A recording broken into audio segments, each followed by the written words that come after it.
자, 281페이지 4번부터 보겠습니다. 281, 4번이요.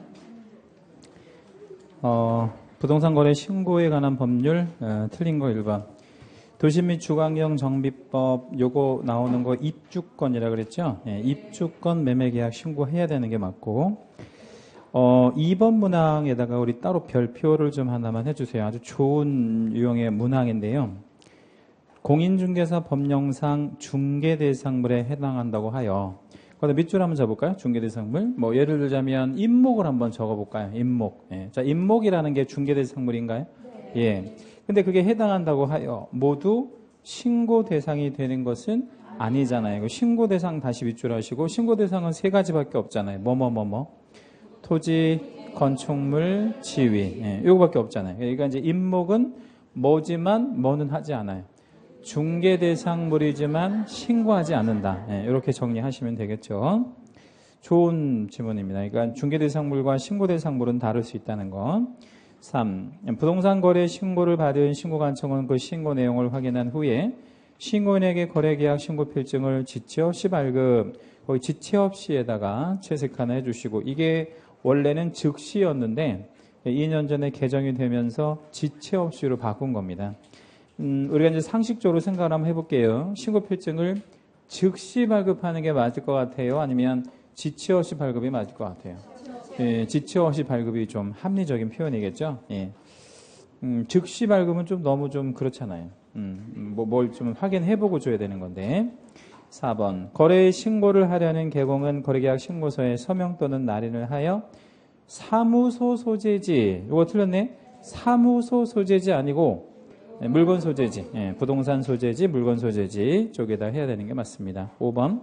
거래의 신고를 하여야 하는 개공의 위임을 받은 소공은 부동산 거래계약 신고서의 제출을 대행할 수 있다.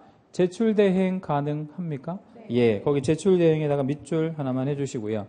소공이 제출 대행하러 갈 때 가져가는 거 일단 신분증 에다가 신고서를 가져가야 되겠죠.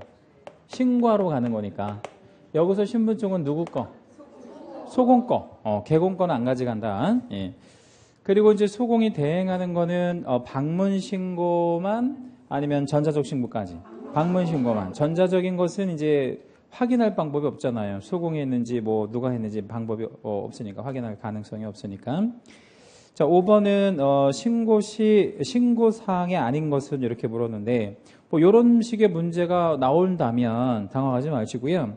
그냥 이렇게 생각을 한번 해보면 관청에서 궁금하게 생각하는 걸 우리가 알려주잖아요. 그럼 궁금하게 생각하지 않는 거 찾으면 그게 답이네. 예, 그럼 1번. 실거래가 같은 거 굉장히 궁금하게 생각할까요? 그럼요. 당사자의 인적사항 궁금하게 생각해요? 뭐 때문에?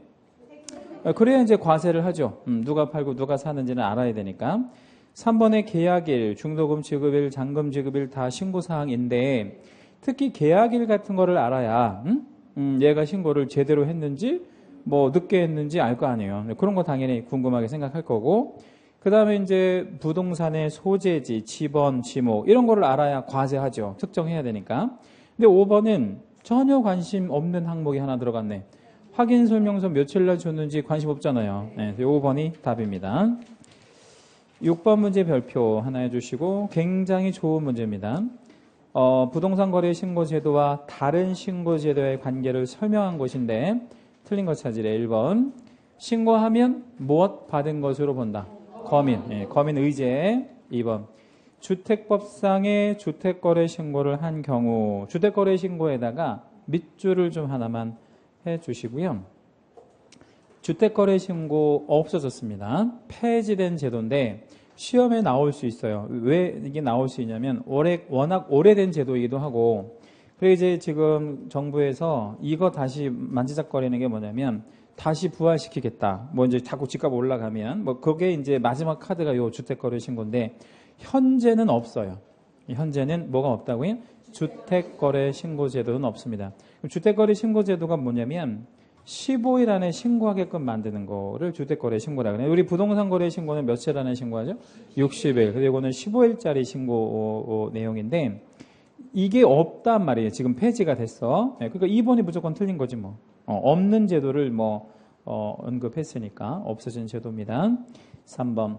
농취증을 받은 경우라 하더라도 이랬는데 질문. 자, 농취증 어디에서 받죠? 우리가 시, 구, 읍, 면에서 받아요. 근데 신고는 어디 가서 하지? 시, 군, 구. 관청이 다르잖아. 그래서 내용도 다를 수밖에 없는 거예요. 그래서 뭐하고 뭐는 전혀 의제나 상호 면제시킬 수가 없어. 농취증과 부동산 거래 신고는 상호 의제되지 않아요. 별개의 개념으로 보실 거예요. 취지도 다르고. 4번 토지거래 허가는 언제 받냐면 사전에. 부동산 거래 신고는 사후에. 따라서 허가를 받아도 뭐는 해야 돼? 신고는 당연히 해야 됩니다. 5번은 외국인 등의 사전허가 시, 일단 밑줄 한번 잡을까요? 외국인이 사전허가를 4군데에서 받잖아요. 그 4군데가 어디지? 군, 문, 생, 야 이렇게 4군데에서 받잖아요. 근데 이렇게 구문, 생, 야 지역에서 사전에 허가를 받는데 사전에 받은 거잖아. 그럼 사후에 하는 신고는 해야지. 그래서 사전에 허가를 받았다고 해서 신고를 면제하는 일은 절대 없습니다. 구문생야는 이제 그 다음 주에 다시 한번 암기해 보도록 하고요. 7번 문제. 개공갑 매도인 A, 매수인 B 간의 주택에 대한 매매를 중개하였는데 옳은 거를 찾아라 라는 문제입니다. 1. 주택 매수인 B가 국가 등인 경우, 국가가 살 수 있잖아요. 어떤 집을. 근데 부동산 거래 신고는 면적 관계없이 갑이 해야 한다 이랬어요. 갑이 해야 돼? 네. 왜? 개공이 중개했으니까. 개공이 있으면 무조건 개공이 해야 하는 거야. 만약에 개공이 중개하지 않았으면 누가 해야 돼? 국가 등이 해야 돼요. 국가 등이 그 다음 순인데 여기는 이제 주어진 문제에서는 개공이 있다 그랬으니까 무조건 갑이 해야 됩니다. 이 갑이 직접 신고관청에 방문하여 신고하거나 방문신고 또는 부동산 거래관리 시스템이라고 하는 홈페이지에 접속해서 신고하는 전자적 방법 2가지 방법이 있잖아요. 근데 그 2가지 방법 모두 소공에 의한 대행 신고가 가능하대. OX, X 뭐 틀렸어요? 전자적 신고는 대행이 안 되고 방문 신고만 대행이 가능합니다. 3. 갑이 부동산 거래 신고를 한 경우에 거래계약 신고 필증은 당해 거래계약서에 첨부하여 5년간 보존해야 한다라고 했는데 일단 힌트를 좀 드리면 그 신고를 방문해서 해도 관청 공무원이 입력을 해요. 그리고 우리가 전자적으로 하면 그것도 입력이 되는 거잖아. 그러니까 파일 형태가 남는 거거든요. 그게 이제 힌트야. 그럼 신고 필증을 굳이 보존할 필요는 없어. 왜냐하면 전자 파일이 존재하니까. 그래서 우리가 원할 때 언제든지 다시 그걸 출력도 가능하고 조회도 가능하기 때문에 그걸 보존할 필요는 전혀 없는 겁니다. 그래서 신고 필증 보존하지 않아요. 4. 소공이 대행하여 신고하는 경우 대리권을 증명하는 서면에는 개공의 인감증명서가 첨부된 위임장이 있어야 된다. 그런 거 필요 없죠. 소공은 뭐만 가져간다고? 신분증. 5번 A와 B가 개공갑에게 거래가액을 줄여서 신고해달라고 요구를 했다네. 거기 요구에다가 밑줄 한번 해주시고 이 요구하는 행위만으로도 처벌 있어요? 예, 얼마? 500이요. 그것만 500이에요. 그런데 실제로 그 요구를 받아들여서 개공이 뭐 했다라는 말이 다음에 나와요. 거짓 신고를 했다는 말이 나오잖아. 밑줄 하시고. 그러면 그것도 과태료 있잖아. 이거는 얼마야? 이거는 취득가액의 100분의 5란 말이에요. 그러니까 2가지 과태료가 뭐 할 수 없어요.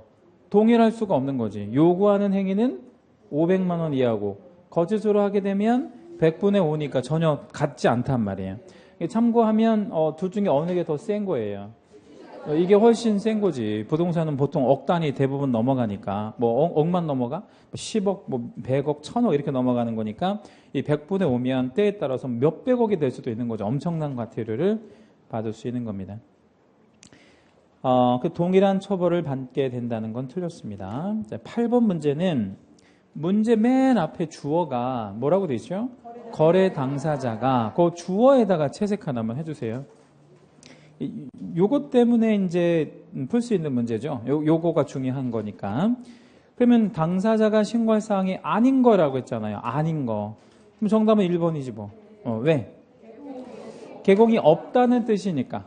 예, 당사자가 신고했다 이 얘기는 뭐예요? 개공이 없다 이런 얘기니까 개공의 인적사항은 들어갈 일이 없는 거죠. 나머지 다 신고 들어가는 거 맞고요. 9번 문제 신고 절차에 관한 설명 중 틀린 것 1번 개공이 신고 대상 거래계약서를 작성 교부한 경우에 당사자는 거래 신고 의무가 없다. 예, 그러니까 개공이 있으면 당사자는 신고 안 한다 이 말이잖아요. 1번 맞고 2번 부동산 거래 신고는 부동산 거래 관리 시스템에 의하여 할 수 있어요? 아, 그럼요. 전자적 신고. 3번. 부동산 거래 신고는 거래계약 체결로부터 며칠 안에 해야 돼요? 60일 안에. 물건 소재지 신고 관청에 하는 것도 맞고. 4. 거래 당사자 또는 개공은 거래계약에 관하여 신고한 내용 중 잔금 지급일이 변경되거나 거기 잔금 지급일에다가 채색 한번 해주시고 거래 가격에도 역시 다시 한번 채색해 주실 거예요. 그러면 두 개 다 돈과 관련된 거죠. 이건 뭐만 된다고? 변경만 된다 그랬어요. 변경만. 정정 안 되고 변경만.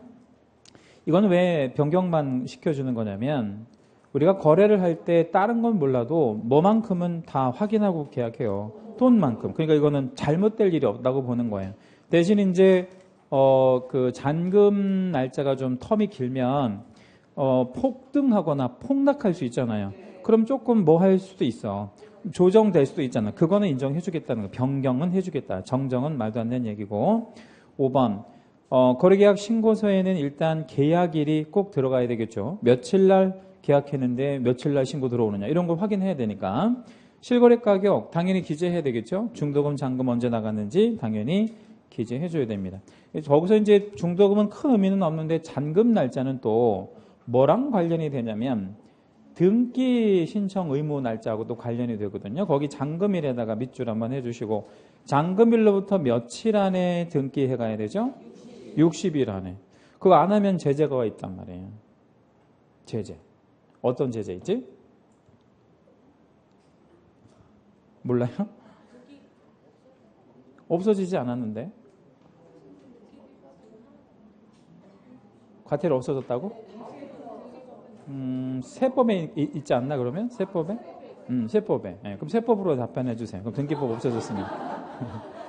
어? 어? 그거 있잖아. 60일 안에 등기 안 해가면 제재 없어요?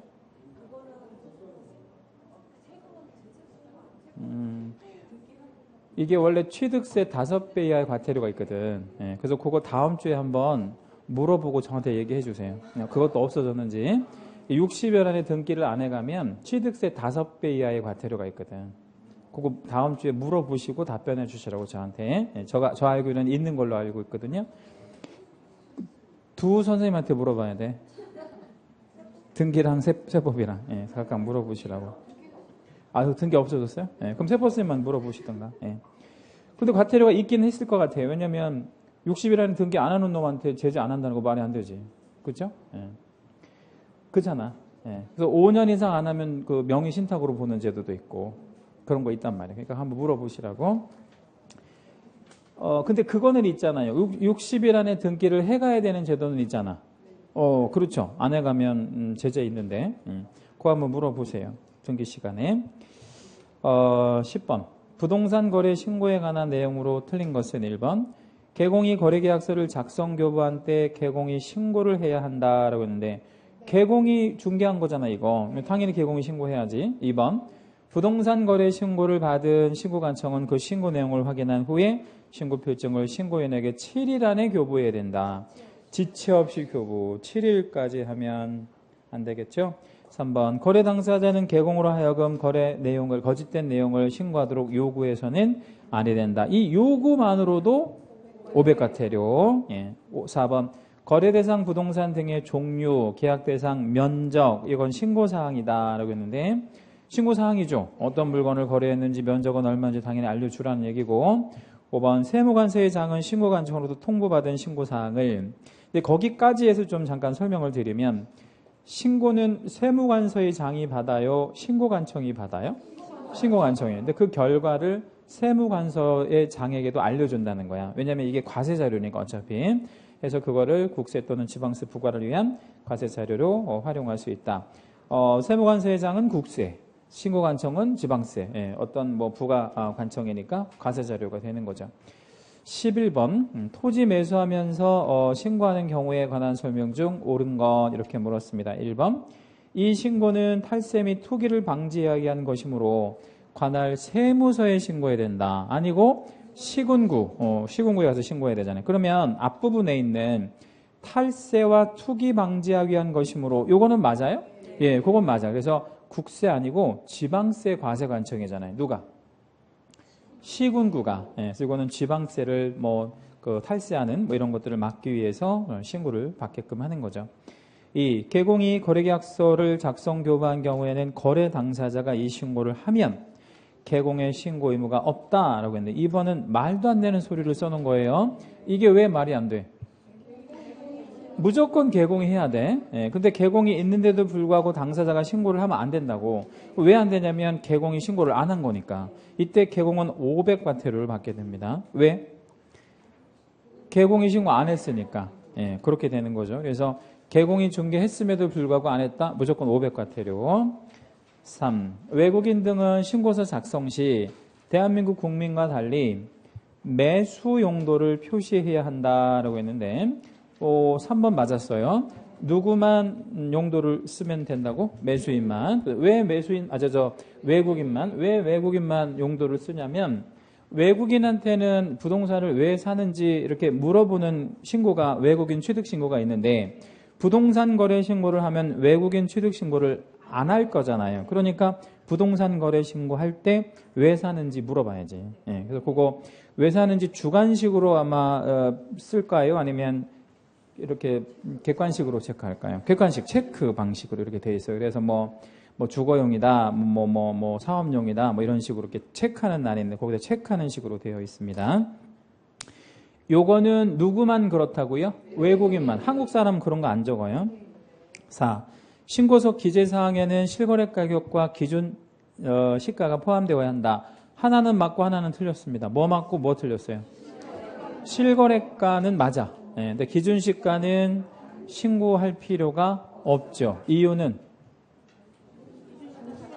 기준 시가는 관청에서 만들어내는 건데 그걸 우리가 왜 신고해? 관청에서 더 잘 알죠.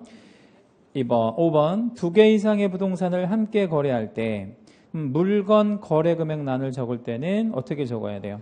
각각. 근데 총자 들어가는 거. 총 실거래 가격을 적을 때는 합산액. 이렇게 이제 들어가는 게 맞죠.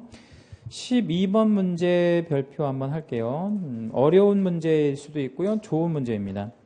자, 토지거래 허가구역 안에 허가 대상 면적 이상의 과수원이 하나 있대. 일단 과수원에다가 밑줄을 하나만 잡을 거고요. 과수원이면 뭐죠? 농지야. 농지라고 일단 쓸게요. 농지. 근데 이게 지금 상황이 어떤 상황이냐면 뭐 안에 농지가 있는 거네? 허가구역 안에 농지가 있는 거야. 근데 그걸 매매 중개하려고 하는 경우이고 틀린 거 찾으래. 1번. 갑은 허가구역 내 허가 대상 토지이므로 가장 먼저 허가를 받을 것을 전제로 한 계약을 체결시켰다. 1번 어때요? 잘했어요? 예, 잘했어요. 그 1번 문항 옆으로 화살표 하시고 그 거래 계약은 유효, 무효? 응? 아니 그냥 유효, 무효만. 무효. 무효인데 어떤 무효? 예, 유동적 무효라고 그래요. 이거를 소위 유동적 무효라고 하는데 이거 우리 별 3개 따로 할게요. 자, 유동적 무효인지 여러분이 어떻게 알았어요? 어떤 거를 보고? 허가를 받을 것을 전제로 거기다 채색할게요. 허가를 받을 것을 전제로 이 단어를 가지고 확인했죠. 만약에 시험에 허가를 받지 않고 계약을 체결시켰다 이렇게 나오면 그거는 확정적 무효가 되고요. 처벌도 받아야 돼. 그거는 여기서는 허가를 받을 것을 전제했기 때문에 이때는 유동적 무효가 되는 거죠. 이거는 뭐 떨어지면 확정적 유효로 바뀌어. 허가 떨어지면 이제 확정적 유효로 바뀌는 거고 이 갑은 허가 관청에 허가가 있었기 때문에 매수인에게 거민은 받은 것이 된다고 설명하였다라고 했어요. 그 말을 간단히 정리하면 뭐 받으면 거민의제? 허가를 받으면 검인의제 이런 얘기잖아요. 근데 검인의제가 신고도 마찬가지예요. 이 두 가지 경우에 검인이 의제되는데 이걸 한번 적어 놓을게요. 여백에다가. 요거 별 2개짜리예요. 아주 중요하고. 자, 무슨 허가 받으면 검인의제? 토지거래 허가 받으면 검인의제, 검인 받은 것으로 보고 신고는 부동산 거래 신고를 하면 역시 검인의제. 네, 두 가지 다 검인의제됩니다. 검인의제된다는 건 받은 것으로 본다라는 뜻이겠죠. 2번 맞았어. 그래서요. 3번. 갑은 매도인에게 거래대상 토지의 지목이 농지에 해당하므로 농지잖아요. 과수원이니까. 농지증 발급 신청을 하여야 한다고 설명하였대. 자, 3번 OX.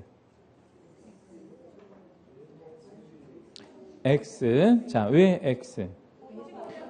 허가 구역 안에서는 허가만 받으면 돼요. 허가 받으면 의제돼 그냥. 뭐는 받은 것으로 봐. 농지증 의제. 네, 그래서 그 이유는 허가 신청을 들어갈 때 농업 경영계획서가 들어가요. 그래서 허가 떨어지면 이 사람은 뭐 할 사람이구나. 농사 질 사람이구나. 검증이 된 거야. 그래서 따로 농지증은 필요 없다고. 정리하면 허가 받으면 농지증 의제. 예. 그래서 허가 구역이니까 농지증은 필요 없는 겁니다. 3번 틀렸고. 4. 갑이 이제 개공이잖아요. 계약일로부터 60일 안에 신고만 해주면 돼? 네, 개공이 할 거는 그거밖에 없어. 왜냐면 개공이 허가 받아줄 것도 아니고 뭐 농지증은 안 받아도 되는 케이스니까 개공은 뭐까지만 해주면 되느냐? 신고까지만 해주면 된다고. 5번에 그 신고할 때 소공을 대행시켜도 되나? 네, 그럼요. 예. 자, 13번은 거래가격 검증 체계의 구축 운영 주체가 누구냐? 누구예요? 국장이죠. 뭐 국장 말고는 할 사람이 없죠. 거기에는. 예. 자, 14번은 검증 체계와 관련한 설명 틀린 거 1번. 국장 주어에다가 채색 하나만 해주시고 국장이 하는 일은 검증 체계를 뭐 하는 일? 구축 운영하는 일. 얘가 이거밖에 국장밖에 할 사람 없죠. 이건 전국적인 제도니까. 그럼 2번 문항의 신고관청 주어에도 역시 채색하시고 신고관청은 뭐 해야 되겠어요? 그러면 그걸 검증을 해내야 되겠지. 다시 국장은 뭐 하고 구축 운영하고 시장구조청장은 검증을 할 거예요. 그럼 이제 검증한 결과가 있지 않겠어요? 예, 그걸 이제 서로 공유해야지. 이제 그게 이제 3번에 나와 있는데 신고관청은 신고 가격 검증하고 그 내용을 조사한 경우에 관할 시도지사에게 1차적으로 보고를 하래. 그러니까 자기 시도지사도 알고는 있어야 될 거 아니에요. 그리고 시도지사가 보고받은 내용을 취합하여 매월 10일 거기다 채색 한번 할게요. 매월 10일 채색해 주시고 국장에게 보고해야 한다라고 했는데 이게 재작년에 개정이 되면서 이게 틀려버렸어요. 뭐가? 매월 10일이 아니야. 매월 10일 아니고 매월 1회로 이렇게 바뀌었습니다. 10일 날 바쁘니까. 그래서 매월 1회로 이렇게 바꿨다는 거. 흐름을 다시 한번 보면 누구한테 보고하고? 신고관청이 시도지사에게 1차적으로 보고하고 그 다음에 시도지사가 국장한테 매월 1회 이렇게 보고하고 이런 흐름이죠. 그러니까 원래는 시도지사 건너서 이렇게 보고했던 시절도 있었는데 그게 행정의 절차상 맞지 않잖아요. 누구도 알긴 해야 돼. 당연히 시도지사도 알아야죠. 4번 신고관청은 거래가격 검증 결과를 누구한테도 알려줄 거냐면 세무관서의 장에게도 알려줄 거예요. 그래서 이제 세무관서의 장이나 뭐 신고관청은 그걸 무슨 자료로 활용할 수 있고 과세 자료로 활용할 수 있고 15번 문제 이렇게 나오면 좀 어려울 수 있는 문제인데 한번 풀어볼게요. 변경사항이 아닌 것 이랬잖아요. 변경사항이 아닌 것. 아까 변경도 되고 정정도 되는 거 3가지 있었다 그랬죠? 뭐 있다 그랬지? 거래 지분. 그 다음에 거래 지분 비율 그리고 면적 그렇게 3개. 1번의 거래 지분 비율은 2개 다 되는 거잖아요. 그럼 일단 변경이 되는 거야. 2번 거래 가격은 돈과 관련된 거니까 역시 변경돼. 예, 돈과 관련된 거니까. 3번의 면적도 2개 다 돼. 정정도 되고 변경도 돼. 근데 이제 4번에 보면 계약금 및 지급일 있잖아요. 이거는 절대적으로 정정도 안 되고 변경도 안 되는 거예요. 그거 우리 4번 문항에다가 이렇게 한번 해볼게요. 지금 계약금만 있잖아요. 요거는 2개만 더 적어볼 건데 일단 계약금, 계약일, 뭐 지급일 이거는 왜 손댈 수 없는지 한번 소개해드리면 신고를 며칠 안에 해야지 우리가? 60일 안에. 근데 60일 넘긴 거야. 뭐 바빠가지고. 근데 며칠째 생각이 났냐면 61일째 생각이 난 거야. 그럼 어떻게? 그 500만 원 과태료 받아야 되잖아. 개공 입장에서 보면. 근데 내기 싫잖아. 500만 원 내기 싫어. 그럼 어떻게? 이거 잘못됐다고 하는 거지 뭐. 관청에서 그걸 알아 몰라? 아, 왜 몰라? 알지. 왜냐면 신고 들어오니까. 그래서 이거는 절대 바꿔주지 않는다고. 이게 신고 사항이니까. 계약 일자가 신고 사항이잖아요. 이거는 그래서 손댈 수가 없다는 얘기예요. 그러니까 지연 신고에 대해서 말하자면 회피할 목적으로 바꿔달라는 것밖에 없잖아. 그거이기도 하고 사실 이걸 바꿔달라고 하는 게 말이 안 되는 게 뭐 하고 신고하는 거예요. 계약하고 신고하는 게 이게 날짜가 잘못됐다는 게 말이 안 되잖아. 그 얘기라서 절대 손댈 수 없고 그 다음에 소재지랑 지번이랑도 역시 절대 손댈 수 없어. 정정, 변경 무조건 안 돼. 왜 안 돼 이거는? 이거는 바꿔주면 안 되는 게 그러면 중간 생략 등기를 합법화 시켜주잖아. 물건을 바꿔버린다는 거니까. 그 다음에 당사자의 성명, 주민남바 이런 거 바꿔주면 안 돼요. 이런 거 바꿔주면 또 이것도 뭐야? 사람 바꾸겠다는 거니까 이런 것들은 절대 손댈 수 없는 얘기들이다. 자, 첫째, 계약일자는 왜 안 된다고? 지연 신고에 대한 회피 목적이기 때문에 안 바꿔주고 그다음에 소재지 지번 같은 경우에도 역시 중간 생략 등기의 개연성 때문에 절대 바꿀 수 없고 당사자의 성명과 주민 남바 이런 거는 사람을 바꿔달라는 거니까 당연히 바꿀 수 없다 이렇게 생각하시면 돼요. 거래 당사자의 전화번호는 바꿔줄 수 있어? 예, 그런 건 가능하고요. 중개사무소의 소재지 그건 상관없어. 그거는 뭐 대세에 영향을 미치는 게 아니잖아요. 5번의 조건이나 기한은 변경만 되는 그런 항목입니다. 자, 16번 문제를 보니까 정정할 수 있는 사유로 명시된 경우가 아닌 것을 모두 골라라 라고 했어요. 정정할 수 있는 거 아닌 거. 자, 기억번의 중도금 지급일 요거는 뭐 가능하지? 변경만 가능하니까 정정 안 되는 거네. 기억번이 일단 들어가요. 정정 안 되는 거니까. 니은 건축물의 종류를 잘못 알 수 있어 우리가? 가령 우리가 이 건물이 단독 건물로 알고 있는데 나중에 등기부 떼보니까 집합 건물이네? 그럴 수 있어 없어? 있죠. 그러면 뭐 해달라고 하면 되겠어? 정정해 주세요. 뭐 할 수 있지 뭐. 크게 문제될 게 없고. 그 다음에 디귿번의 거래 지분. 거래 지분은 둘 다 된다 그랬잖아요. 뭐도 되고 뭐도 되고. 정정도 되고 변경도 되는 거. 이건 정정 가능한 거고. 니을번의 개공의 사무소 소재지가 잘못 기재됐대. 뭐 이거 정정해줘도 상관없는 거네. 그지? 뭐 큰 영향이 없는 거니까. 과세 자료하고는 상관없고. 미음번의 잔금 지급에 이것도 돈과 관련된 거니까 변경만 가능한 거죠. 그래서 변경만 되는 거 딱 2개. 뭐하고? 기억과 미음. 이렇게 풀어내시면 돼요. 별로 어렵지 않죠? 자, 17번부터 19번 문제까지 전부 별표하겠습니다. 그래서 17번, 19번까지 전부 별표하시고요. 한 문제 무조건 걸린단 말이에요, 여기에서. 예, 그래서 여기는 뭐 보시면 아시겠지만 비슷비슷한 문제들이 나와. 비슷비슷한 문제들이. 한번 볼게요. 17번 작성 방법에 관한 설명인데, 예, 틀린 거 1번. 거래 당사자가 다수일 때 매수인과 매도인 주소란에 각자의 지분 비율을 표시해줘야 돼. 예, 이거 바꿀 수도 있어? 정정, 변경 다 가능하죠. 일단 표시는 해줘야 돼. 표시하지 않으면 관청에서는 누구의 지분이 얼마인지 모르잖아요. 모를 때는 동일한 걸로밖에 볼 수가 없는데 사실 동일하지 않다라고 할 수 있으니까 적어주는 게 맞죠. 2번 거래 대상 부동산의 종류가 건축물일 때는 건축법 시행령에 따른 용도별 건축물의 종류를 적는다. 건축물 종류 적어야 돼? 당연히 적어야지. 거기 건축물의 종류에다 가로 한번 열어주시고 몇 개가 있죠? 현행법상 29개. 29개의 건축물의 종류가 있습니다. 지목은 몇 개?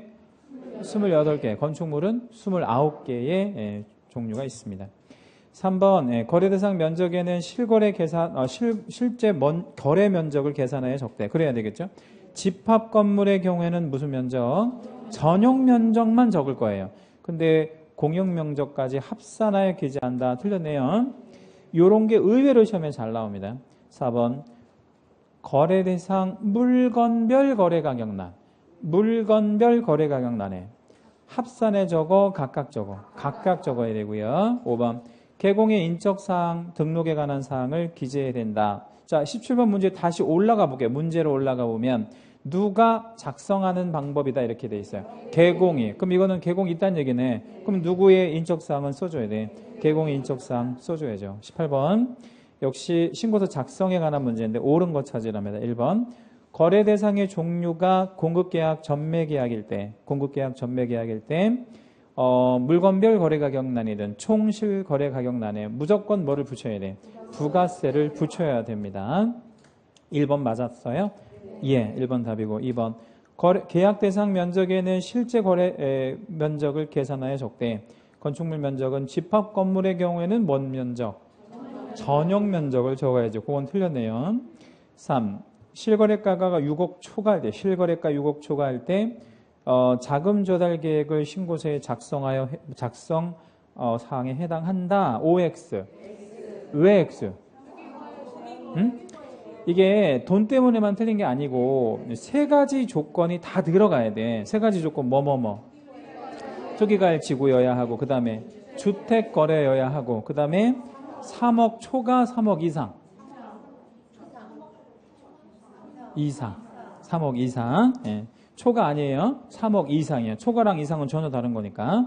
그 세 가지 조건이 있을 때만 작성하는 거죠. 4. 종전부동산은 분양권 경우에만 작성하고 거기 분양권 자리에다가 채색 한번 해주시고 OX. 왜 X?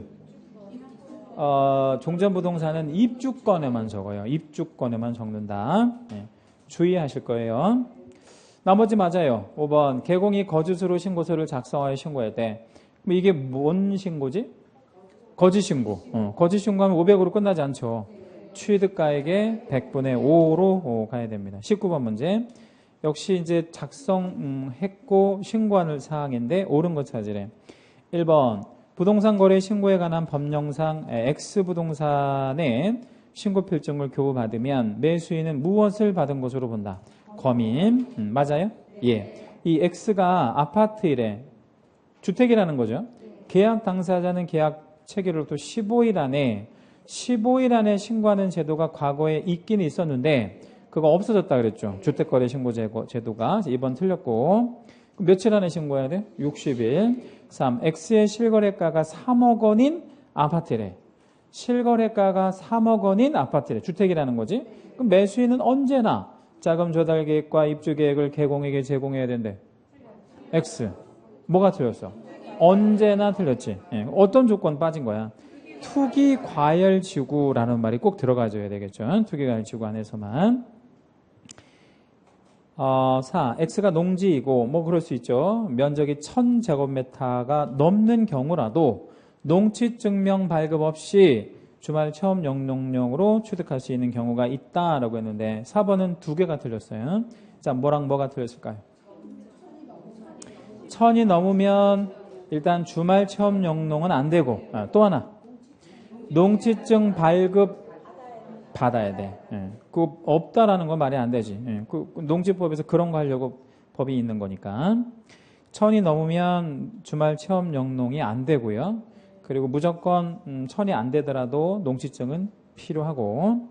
5. X가 농지일 때 매수인이 X를 주말 농장용 농지로 구입을 하였으나 주말 체험 영농에 이용하지 못하게 되면 그 즉시 처분을 해야 된대. OX.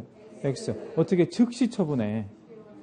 그러면 천천히 처분해야지. 근데 거기다가 써볼게요. 천천히라고 쓰지 말고 자, 농지를 비이용하게 되면 어떻게 할 거냐. 1단계, 2단계, 3단계가 있어요. 자, 1단계는 비이용 통지를 먼저 해요. 당신은 농지를 뭐에 이용하고 있지 않습니다. 응? 농업 경영에 이용하고 있지 않습니다. 예, 그러면 이용해야 될 거 아니에요? 몇 월 안에? 3월 내에 이용을 해야 돼. 이제 계도 기간은 3개월밖에 안 주거든. 근데 이용을 안 해. 그럼 2단계. 2단계가 뭐지? 처분 명령. 너 그러면 처분해. 처분 명령을 때린다고. 이게 2단계인데 몇 월 안에 처분해야 돼? 6월 안에. 이게 이제 6개월이야. 그러니까 이 문제에서는 몇 달 안에 처분하는 게 맞냐면 합쳐서 9월 안에 처분하는 게 맞는 거야. 3월, 9월 이렇게 여유가 있는 거야. 그래도 처분하지 않으면 3단계. 이행강제금.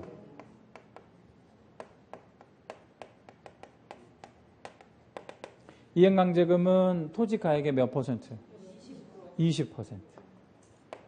우리 토지거래 허가구역 안에서는 얼마짜리밖에 없냐면 10%가 최고 센 거잖아요. 예. 근데 이거 농지법의 이행강제금은 20%야. 여기 문제는 농지밖에 없잖아요. 그지? 허가구역이 아니니까 20%로 하는 게 맞고. 이거를 몇 번 부과해야 돼? 1번, 2번, 2번 계속. 자, 1번은 2번만 부과하고 2번은 계속 부과하고. 객관식이야. 계속. 뭐 할 때까지? 할 때까지. 뭐 할 때까지? 농사 질 때 아니야. 이제 농사 못 져. 처분할 때까지. 계속 부과. 20%씩 계속 부과. 요게 이제 농지법에 의한 비용 농지에 대한 처분 내용이에요. 요거 중요해요. 알고 계시고. 그러니까 즉시 처분이 아닌 거죠. 자, 20번. 공인중개사법에도 금지행위가 있잖아요. 업무금고 증직투. 그것처럼 부동산 거래 신고법에도 금지행위가 있어요. 4개가 있거든. 그 4개가 모두 몇 개인가 찾으래. 근데 그 기억번에 보니까 거짓으로 신고하도록 뭐하는 행위? 요구. 요구에다가 동그라미 하나만 잡아주시고요. 그 다음에 디귿번을 좀 먼저 볼게요. 역시 거짓 신고를 해달라고 뭐하거나 뭐하는 행위. 조장 방조. 조장 방조 각각 동그라미. 요거를 3개로 생각을 하시라고. 왜냐면 풀어서 나올 수 있으니까. 그러면 일단 금지행위 3개가 뭐야? 요구, 조장, 방조. 그런 거 하지 말래. 근데 또 하나가 있는데 그게 뭐냐면 니은번에 보니까 신고 의무자가 아닌 자가 거기다가 채색 한번 해요. 신고 의무자가 아닌 자가. 신고 의무자가 아닌 자면 누구도 아니고 누구도 아니고 누구도 아닌 거야. 거래 당사자도 아니고 국가 등도 아니고 개공도 아닌 자. 그럼 도대체 누구냐면 법무사 같은 애들. 근데 그런 애들이 쓸데없이 거짓 신고하고 그러면 과거에는 처벌을 못했단 말이야. 근데 요게 이제 입법됨으로 인해서 이제 법무사도 처벌하겠다는 얘기예요. 해서 아무튼 쓸데없이 뭐 하지 말란 얘기야.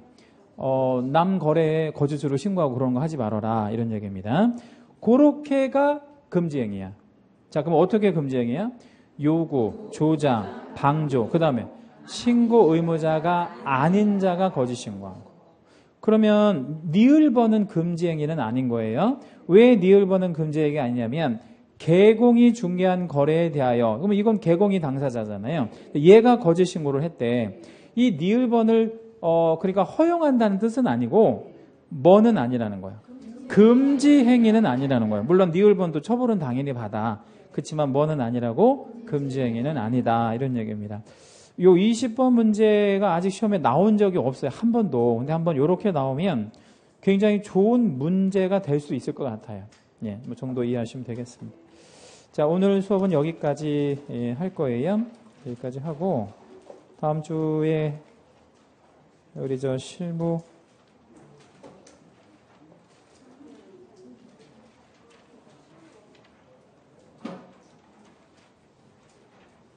장사법까지 나가야 될 것 같아요. 그래서 우리 장사법 몇 페이지냐면